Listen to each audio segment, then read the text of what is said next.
Huwag po tayong magdepende sa hyping. Nung lumabas si Rab Shlomo Yehuda, aka ang Yanuka o Dayanuka, noong 2022, I think it was September. Kaya the same nung ako'y nag-start nag-vlog ng mga ganito, masyado yung hype dun sa rapture.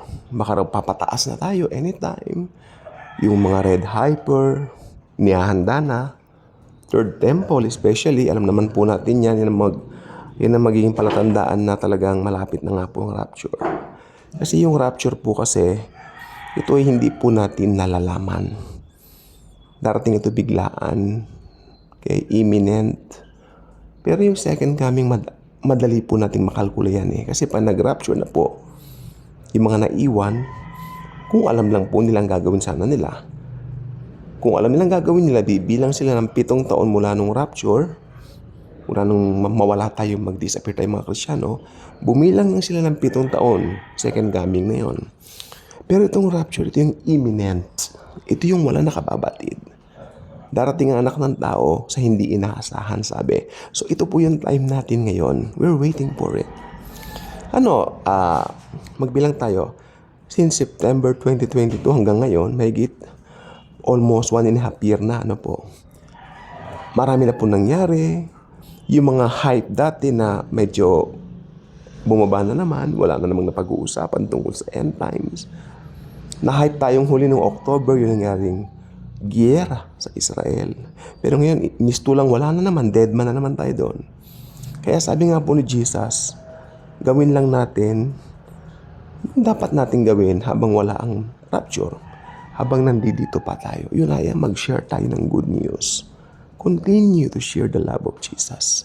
Kasi sa hindi natin inaasahang panahon, darating ang rapture. Ako naniniwala po ko since marunong po tayo kasi na baka tayo marunong magkalkula, ganito, ganyan, ganon.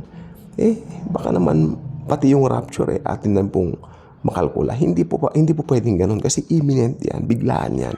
Naniniwala ko lahat ng Kristiyano magugulat. Lahat tayo magugulat na na-rapture na lang tayo.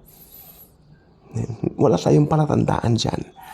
Malamang makikita mo lang yung mga senyales pero walang palatandaan na hey, anytime papataas tayo. Diba? Ang rapture mangyayari pwede anytime. Kasi bakit po ba ira-rapture ni Jesus ang church? Para alisin tayo sa Jacob's trouble. Alisin tayo sa tribulation at saka sa great tribulation doon sa second part ng 7 years. O yung second 3.5 years. Yun po ang malala. Pugutan ng ulo yan. Sa mga maiiwan. Para maging testimony nila kay Jesus, they have to be beheaded. Para mapatunayan ang love nila kay Jesus. Mahirap pong mabuhay sa tribulation at saka lalo na sa great tribulation. Kaya ang pinaka-the best, itong church age, tanggapin natin ang libreng alok ng kaligtasan. Ang grace ni Jesus. Pure grace ni Jesus. Ito yung wala kang ginawa, naniwala ka lang, period. Thank you, Jesus. Save ako. Okay? Walang works, sabi ng Ephesians, walang works na pwede mong i-involve para i-boast mo na, mabait naman ako, nagre-rehilyon ako, ganito ganito, hindi. It's not about that. Lahat, it's all about the Lord Himself, the Lord Jesus Christ Himself. Kaya ang rapture, imminent.